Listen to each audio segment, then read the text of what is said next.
하나님께서 사랑하시는 자녀님, 영상을 시작하기 전에 지금 이 순간 하나님께 가장 듣고 싶은 말씀이 무엇인지 생각해 보세요. 여러분이 하나님께 듣고 싶은 그 한마디를 댓글에 적어주세요. 더 깊이 묵상하고 싶으시다면 지금 영상을 멈추시고 조용히 기도하신 후에 다시 재생하세요. 한국교회 70년 역사 동안 아무도 가르쳐주지 않은 비밀이 있습니다. 침대에서의 기도가 무릎 기도보다 더 강력할 수 있다는 사실입니다. 믿기지 않으시죠? 그런데 성경을 보십시오. 다윗은 침상에서 눈물로 기도했고 히스기야는 병상에 누워 기도해서 15년을 더 살았습니다. 야곱은 침대 머리에 기대어 축복했습니다. 왜 아무도 이 말씀을 하지 않았을까요? 오늘 밤 여러분이 침대에 누울 때 이 7가지 말씀을 기억하신다면 기도의 새로운 차원을 경험하게 되실 것입니다. 혹시 이런 고민 해보신 적 있으신가요? 몸이 너무 지쳐서 무릎 꿇을 힘이 없는데 그래도 기도는 해야 할 것 같고 침대에 누워 기도하면 왠지 불경스러운 것 같고 그렇게 기도하다 잠들면 하나님께 죄송한 마음이 들고 사랑하는 성도님, 오늘 이 7가지 말씀이 여러분의 그 모든 죄책감을 완전히 벗겨드릴 것입니다.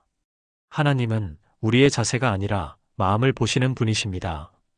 더 놀라운 사실은 침대에 누운 그 순간이야말로 하나님과 가장 솔직하고 깊이 만날 수 있는 은밀한 시간이라는 것입니다. 세상의 소음이 사라지고 아무도 보지 않는 그곳에서 하나님은 여러분을 기다리고 계십니다. 그렇다면 침대에서 기도할 때 반드시 기억해야 할 성경 말씀은 무엇일까요? 지금부터 하나씩 펼쳐보겠습니다. 많은 분들이 침대에서 기도할 때 이런 생각을 하십니다. 이렇게 편하게 누워서 기도해도 되나? 무릎 꿇지 않으면 진짜 기도가 아닌 것 같은데. 특히 평생 새벽 기도에서 무릎 꿇고 기도하는 것만 보고 배운 분들은 더욱 그렇습니다. 그런데 성경을 보면 놀라운 장면이 나옵니다. 시편 6편 6절입니다. 내가 탄식함으로 피곤하여 밤마다 눈물로 내 침상을 띄우며 내 요를 적시나이다. 다윗이 어디서 기도하고 있습니까? 침상입니다. 침대입니다. 무릎을 꿇은 것이 아닙니다. 누워서 눈물을 흘리며 밤새도록 기도했습니다. 그 눈물이 얼마나 많았는지 침상을 띄울 정도였다고 표현하고 있습니다. 이것이 바로 시적 과장법입니다. 그만큼 간절했다는 의미입니다. 이 시편이 쓰여진 배경을 보면 더욱 깊은 의미를 알 수 있습니다. 다윗이 아들 압살롬의 반역으로 도망갈 때였습니다. 아들이 아버지인 자신을 죽이려고 군대를 이끌고 쫓아오는 상황이었습니다. 얼마나 마음이 아팠겠습니까? 왕궁에서 쫓겨나 광야로 도망가면서 밤에 임시 거처에 누워 기도할 수밖에 없었던 것입니다. 무릎 꿇을 형편도 안 되고 무릎 꿇을 마음의 여유도 없었습니다. 그저 누워서 천장을 바라보며 눈물만 흘렸습니다. 그런데 하나님은 바로 그 기도를 들으셨습니다. 여러분의 삶은 어떠십니까?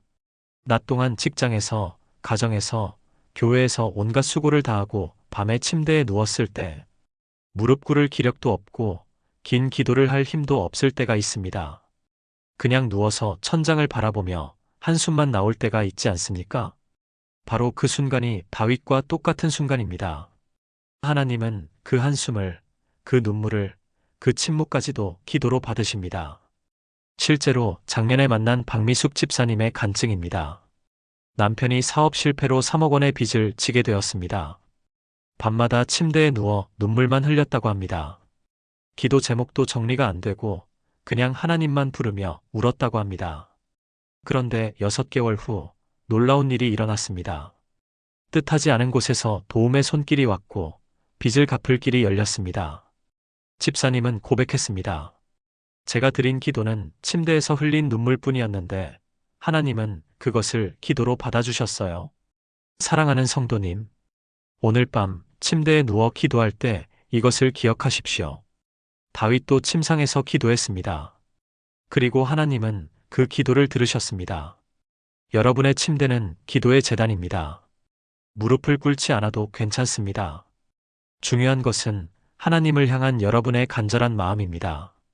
침대에서 기도하면 응답이 없을 것 같다는 생각 해보신 적 있으신가요? 제대로 된 기도는 무릎 꿇고 드려야 응답받는다는 생각 말입니다. 그런데 성경에는 침대에 누워 기도해서 가장 놀라운 응답을 받은 사람이 있습니다. 바로 히스기야 왕입니다. 열왕기하 20장 2절부터 3절입니다. 히스기야가 얼굴을 벽으로 돌이키고 여호와께 기도하여 이르되 여호와여 구하오니 내가 주 앞에서 진실과 온전한 마음으로 행하며 주께서 보시기에 선하게 행한 것을 기억하옵소서 하고 히스기야가 심히 통곡하니라. 이 장면을 상상해 보십시오. 히스기야 왕이 병상에 누워 있습니다. 이사야 선지자가 방금 전에 말했습니다. 내 집에 유언하라. 내가 죽고 살지 못하리라. 죽음의 선고입니다. 왕은 무릎 꿇을 힘도 없었습니다. 그냥 누운 채로 얼굴을 벽으로 돌렸습니다. 아무도 보지 않는 벽을 향해 기도했습니다. 눈물을 흘리며 통곡했습니다. 그런데 놀라운 일이 일어났습니다. 이사야 선지자가 국문을 나가기도 전에 하나님의 말씀이 임했습니다. 열왕기하 20장 5절입니다. 너는 돌아가서 내 백성의 주권자 히스기야에게 이르기를 내 조상 다윗의 하나님 여호와께서 이같이 말씀하시기를 내가 내 기도를 들었고 내 눈물을 보았노라. 내가 너를 낫게 하리니 내가 3일 만에 여호와의 성전에 올라가겠고. 얼마나 빠른 응답입니까? 기도가 끝나기도 전에 응답이 왔습니다. 침대에 누워 벽을 향해 통곡하며 드린 기도 하나가 왕의 생명을 15년 연장시켰습니다. 이 사건의 핵심은 무엇입니까? 하나님은 기도의 자세를 보신 것이 아닙니다. 히스기야의 진실한 마음을 보셨습니다. 진실과 온전한 마음을 보셨습니다. 벽을 향해 드린 기도였지만 그 기도는 하나님을 향한 것이었습니다. 누워 있었지만 그 마음은 하나님께 일어서 있었습니다. 여러분은 어떠십니까? 병원 침대에 누워 계신가요? 관절이 안 좋아서 무릎 꿇기 힘드신가요? 나이가 들어 몸이 예전 같지 않으신가요? 걱정하지 마십시오. 하나님은 여러분의 자세를 보시는 것이 아니라 마음을 보십니다. 실제로 올해 초에 만난 이순자 권사님의 이야기입니다. 78세이신 권사님은 척추 수술을 받으셨습니다. 더 이상 무릎 꿇고 기도할 수 없게 되었습니다. 처음에는 너무 속상해서 울기만 하셨다고 합니다. 그런데 어느 날 히스기야의 이야기를 듣고 깨달으셨답니다. 아, 누워서 기도해도 되는구나. 그날부터 침대에 누워 매일 기도하기 시작하셨습니다. 그런데 놀라운 일이 일어났습니다. 오히려 기도가 더 깊어졌다는 것입니다. 무릎의 통증 때문에 집중하지 못했던 것이 사라지고 온전히 하나님께만 집중할 수 있었답니다. 권사님은 말씀하셨습니다. 70년 신앙생활 중에 지금이 가장 하나님과 가까운 것 같아요. 사랑하는 성도님, 오늘 밤부터 이것을 기억하십시오. 히스기야는 병상에 누워 벽을 향해 기도했지만 하나님은 그 기도를 들으셨습니다. 여러분이 어떤 자세로 기도하든 중요한 것은 진실한 마음입니다. 침대가 여러분의 기도 제단이 될 수 있습니다. 침대는 단지 기도만 하는 곳이 아닙니다. 성경을 보면 침대에서 놀라운 영적 능력이 임한 장면들이 나옵니다. 그 중에서도 가장 놀라운 장면은 야곱의 마지막 순간입니다. 창세기 47장 31절입니다. 야곱이 이르되 내게 맹세하라. 요셉이 그에게 맹세하니 야곱이 침상머리에서 경배하니라. 그리고 창세기 48장을 보면 더욱 놀라운 장면이 펼쳐집니다. 야곱이 침상에 앉아서 요셉의 두 아들 므낫세와 에브라임을 축복합니다. 130세가 넘은 노인이 침대에 앉아 손을 얹고 축복했습니다. 무릎을 꿇은 것이 아닙니다. 침대에 앉아서 혹은 기대어서 축복했습니다. 그런데 그 축복이 어떤 축복이었습니까? 이스라엘 12지파의 역사를 바꾼 축복이었습니다. 므낫세와 에브라임은 요셉의 아들이지만 야곱의 축복으로 지파의 반열에 올랐습니다. 침대에서 드린 축복 하나가 민족의 역사를 바꿨습니다. 이것이 무엇을 의미합니까? 침대는 단순한 휴식 공간이 아닙니다. 하나님의 능력이 임하는 거룩한 장소가 될 수 있습니다. 야곱이 침상에서 경배하고 축복할 때 그곳은 제단이 되었습니다. 여러분의 침대도 마찬가지입니다. 그곳에서 기도할 때 그곳은 성전이 됩니다. 그곳에서 말씀을 묵상할 때 그곳은 법궤가 됩니다. 그곳에서 찬양할 때 그곳은 하나님의 임재가 머무는 지성소가 됩니다. 현실적으로 생각해 보십시오. 우리가 하루 중 가장 긴 시간을 보내는 곳이 어디입니까? 침대입니다. 평균 6시간에서 8시간을 침대에서 보냅니다. 하루의 3분의 1을 침대에서 보내는 것입니다. 그렇다면 그곳을 거룩하게 구별하는 것이 얼마나 중요하겠습니까? 작년에 만난 최영숙 집사님의 간증을 나누고 싶습니다. 집사님은 불면증으로 고생하셨습니다. 밤마다 침대에 누워도 잠이 오지 않아 괴로워했습니다. 그러다가 어느 날 결심을 하셨답니다. 잠이 안 오는 이 시간, 기도와 찬양의 시간으로 바꾸자. 침대 머리맡에 성경을 두고 잠이 안 올 때마다 시편을 읽기 시작했습니다. 그리고 조용히 찬양했습니다. 놀라운 일이 일어났습니다. 3개월 후 불면증이 사라졌을 뿐 아니라 영적으로 더 깊어진 자신을 발견했다고 합니다. 집사님은 말씀하셨습니다. 침대가 제게는 하나님을 만나는 가장 은밀한 골방이 되었어요. 사랑하는 성도님, 오늘 밤부터 여러분의 침대를 다르게 보십시오. 그곳은 단순히 몸을 쉬는 곳이 아닙니다. 야곱이 축복한 거룩한 제단이 될 수 있습니다. 하나님과 가장 깊이 교제하는 지성소가 될 수 있습니다. 침대에 누워 기도하고 말씀을 묵상하고 찬양하십시오. 그곳에서 하나님의 임재를 경험하실 것입니다. 많은 분들이 침대에 누우면 온갖 생각이 밀려온다고 말씀하십니다. 낮 동안 있었던 일들, 해결되지 않은 문제들, 내일의 걱정들이 쏟아진다고 합니다. 그래서 기도에 집중하기 어렵다고 하십니다. 그런데 성경은 바로 그 시간을 가장 귀한 묵상의 시간으로 바꾸라고 말씀하십니다. 시편 63편 6절입니다. 내가 나의 침상에서 주를 기억하며 밤중에 주를 작은하였나이다. 밤중에 침상에서 주님을 기억하고 묵상했다는 것입니다. 작은하다는 히브리어 하가는 깊이 생각하다, 되새기다, 묵상하다는 의미입니다. 밤에 침대에 누워 잠들기 전 그 시간을 하나님을 묵상하는 시간으로 사용했다는 것입니다. 시편 4편 4절도 같은 맥락입니다. 자리에 누워 심중에 말하고 잠잠할지어다. 침대에 누워 마음속으로 하나님과 대화하라는 것입니다. 소리내지 않아도 됩니다. 조용히, 은밀하게 마음속으로 기도하라는 것입니다. 이것이 바로 침대 기도의 특별함입니다. 낮 동안의 기도는 때로 형식적일 수 있습니다. 다른 사람들이 보기도 하고, 시간에 쫓기기도 하고, 정신없이 바쁘기도 합니다. 그런데 밤에 침대에 누웠을 때는 다릅니다. 아무도 보지 않습니다. 시간에 쫓기지 않습니다. 고요합니다. 바로 그 순간 가장 솔직하고 깊은 기도가 나올 수 있습니다. 실제로 뇌과학 연구 결과를 보면 놀라운 사실이 있습니다. 잠들기 전 15분에서 30분 사이 우리 뇌는 세타파 상태에 들어갑니다. 이때가 가장 깊은 사색과 통찰이 일어나는 시간이라고 합니다. 무의식과 의식이 만나는 경계 지점이기 때문입니다. 하나님은 이미 우리를 그렇게 창조하셨습니다. 잠들기 전 그 시간이 가장 깊은 영적 체험이 일어날 수 있는 시간이 되도록 말입니다. 박정희 권사님의 간증을 나누고 싶습니다. 권사님은 평생 불안장애로 고생하셨습니다. 밤마다 침대에 누우면 온갖 부정적인 생각이 밀려왔답니다. 내일 무슨 일이 생기면 어쩌지? 건강검진 결과가 안 좋으면 어떡하지? 자녀들에게 무슨 일이 생기면? 그러다가 목사님께 상담을 받았습니다. 목사님이 말씀하셨답니다.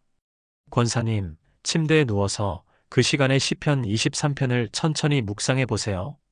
그날 밤부터 권사님은 실천했습니다. 침대에 누워 눈을 감고 시편 23편을 한 구절씩 묵상했습니다.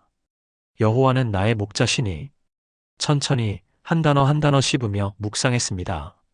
놀라운 일이 일어났습니다. 부정적인 생각들이 사라지고 평안이 찾아왔습니다. 6개월 후 불안장애가 거의 사라졌다고 합니다. 권사님은 고백했습니다. 침대가 제게는 가장 평안한 기도의 자리가 되었어요. 사랑하는 성도님, 오늘 밤부터 실천해 보십시오. 침대에 누워 잠들기 전 시편 한 편을 천천히 묵상하십시오. 한 구절 한 구절 마음에 새기며 되새기십시오. 그 시간이 하루 중 가장 귀한 하나님과의 만남의 시간이 될 것입니다. 침대는 기도와 묵상의 장소일 뿐 아니라 하나님의 계시를 받는 장소이기도 합니다. 성경을 보면 많은 선지자들이 밤에 침대에서 환상을 보았습니다. 다니엘서 7장 1절입니다. 바벨론 왕 벨사살 원년의 다니엘이 그의 침상에서 꿈을 꾸며 머릿속으로 환상을 받고 그 꿈을 기록하며 그 일의 대략을 진술하니라. 다니엘이 어디서 환상을 받았습니까? 침상에서입니다. 침대에 누워있을 때 하나님의 계시를 받았습니다. 욥기 33장 15절부터 16절도 같은 맥락입니다. 사람이 침상에서 졸며 깊이 잠들 때에 하나님이 꿈에나 밤의 환상으로 말씀하시고 사람의 귀를 여시고 교훈하시며 인치시나니 하나님은 사람이 침대에 누워 잠들 때 말씀하신다는 것입니다. 왜 그럴까요? 낮 동안 우리는 너무 바쁩니다. 온갖 소음과 일들로 정신이 없습니다. 하나님의 음성을 듣기 어렵습니다. 그런데 밤에 침대에 누우면 고요해집니다. 세상의 소음이 사라집니다. 바로 그때 하나님의 음성이 들립니다. 실제로 성경의 많은 인물들이 밤에 하나님의 음성을 들었습니다. 사무엘도 밤에 누워있을 때 하나님의 부르심을 들었습니다. 사무엘상 3장 3절부터 4절입니다. 하나님의 등불은 아직 꺼지지 아니하였으며 사무엘은 하나님의 궤 있는 여호와의 전안에 누웠더니 여호와께서 사무엘을 부르시는지라. 사무엘이 어디 누워 있었습니까? 성전 아닙니다. 그것도 하나님의 궤 있는 곳 근처입니다. 누워 있을 때 하나님의 음성을 들었습니다. 요셉도 꿈에 천사의 음성을 들었습니다. 마태복음 1장 20절입니다. 이 일을 생각할 때에 주의 사자가 현몽하여 이르되 다윗의 자손 요셉아 내 아내 마리아 데려오기를 무서워하지 말라. 잠자는 중에 꿈에 하나님의 음성을 들었습니다. 그 음성 하나가 구원의 역사를 이끌었습니다. 이것이 무엇을 의미합니까? 침대는 하나님의 음성을 듣는 거룩한 장소가 될 수 있다는 것입니다. 여러분도 경험해 보신 적 있으실 것입니다. 밤에 잠들기 전 혹은 새벽에 깨어났을 때 갑자기 어떤 깨달음이 떠오른 적 말입니다. 아, 저 사람에게 전화해야겠다. 저 문제는 이렇게 풀어야겠다. 이 말씀이 내게 필요한 거였구나. 그것이 바로 하나님의 음성입니다. 김선영 집사님의 간증입니다. 집사님은 몇 달째 중요한 결정을 앞두고 고민하고 계셨습니다. 이직을 할 것인가 말 것인가. 아무리 기도해도 답이 오지 않았습니다. 그러던 어느 날 새벽 잠에서 깨어났을 때 한 구절이 선명하게 떠올랐습니다. 잠언 3장 5절부터 6절. 너는 마음을 다하여 여호와를 신뢰하고 내 명철을 의지하지 말라. 너는 범사에 그를 인정하라. 그리하면 내 길을 지도하시리라. 그 순간 집사님은 확신했습니다. 내 명철을 의지하지 말고 하나님을 신뢰하자. 결국 이직을 결정했고 지금은 그 결정에 너무나 감사하고 있다고 합니다. 집사님은 말씀했습니다. 침대에서 받은 그 한 구절의 음성이 제 인생을 바꿨어요. 사랑하는 성도님, 오늘 밤 침대에 누워 잠들기 전 이렇게 기도해 보십시오. 하나님, 제게 말씀해 주세요. 제가 듣겠습니다. 그리고 고요히 귀를 기울이십시오. 하나님은 여러분이 가장 고요할 때 가장 은밀한 곳에서 말씀하십니다. 여러분의 침대가 하나님의 음성을 듣는 거룩한 제단이 되기를 축복합니다. 침대에서의 기도는 단순히 간구만 하는 것이 아닙니다. 때로는 하나님을 사모하고 하나님과의 교제를 갈망하는 시간이기도 합니다. 아가서 3장 1절입니다. 내가 밤에 침상에서 내 마음이 사랑하는 자를 찾았구나. 찾아도 발견하지 못하였구나. 이 구절은 신부가 신랑을 찾는 장면입니다. 신학적으로 이것은 성도가 주님을 사모하는 모습을 상징합니다. 밤에 침상에서 사랑하는 자를 찾는다는 것입니다. 이것이 바로 침대 기도의 또 다른 차원입니다. 무언가를 구하는 기도가 아니라 그저 하나님을 사모하는 기도입니다. 시편 42편 1절부터 2절의 고백과 같습니다. 하나님이여, 사슴이 시냇물을 찾기에 갈급함같이 내 영혼이 주를 찾기에 갈급하니이다. 내 영혼이 하나님 곧 살아계시는 하나님을 갈망하나니. 이런 갈급함이 침대에서 일어날 수 있습니다. 낮 동안 우리는 너무 바쁩니다. 일하고 돌보고 섬기고 책임을 다하느라 정신이 없습니다. 그런데 밤에 침대에 누우면 문득 이런 생각이 듭니다. 나는 지금 무엇을 위해 사는가? 정말 중요한 것은 무엇인가? 하나님과 나의 관계는 어떠한가? 바로 그 순간이 가장 순수한 영적 갈망이 일어나는 시간입니다. 아무것도 구하지 않고 그저 하나님을 만나고 싶은 마음. 그것이 바로 하나님이 가장 기뻐하시는 기도입니다. 예수님께서 말씀하셨습니다. 마태복음 6장 6절입니다. 너는 기도할 때에 내 골방에 들어가 문을 닫고 은밀한 중에 계신 내 아버지께 기도하라. 은밀한 중에 보시는 내 아버지께서 갚으시리라. 침대는 가장 은밀한 골방입니다. 아무도 보지 않습니다. 아무도 듣지 않습니다. 오직 하나님만 아십니다. 바로 그곳에서 드리는 순수한 사모의 기도를 하나님은 가장 기뻐하십니다. 이정숙 권사님의 간증을 나누고 싶습니다. 권사님은 교회에서 많은 직분을 맡고 계셨습니다. 구역장, 권찰, 찬양대까지 낮 동안 교회 일로 정신없이 바쁘셨습니다. 그런데 어느 날 문득 깨달았답니다. 나는 교회 일은 열심히 하는데 정작 하나님과의 관계는 소홀히 하고 있구나. 그날 밤부터 권사님은 침대에 누워 이렇게 기도하기 시작했습니다. 하나님, 다른 것은 구하지 않습니다. 그저 주님을 더 알고 싶습니다. 주님과 더 가까워지고 싶습니다. 아무것도 구하지 않고 그저 하나님을 사모하는 기도를 드렸습니다. 놀라운 일이 일어났습니다. 3개월 후 권사님의 신앙이 완전히 달라졌습니다. 똑같이 교회 일을 하는데 이제는 기쁨이 넘쳤습니다. 똑같이 찬양을 하는데 이제는 눈물이 났습니다.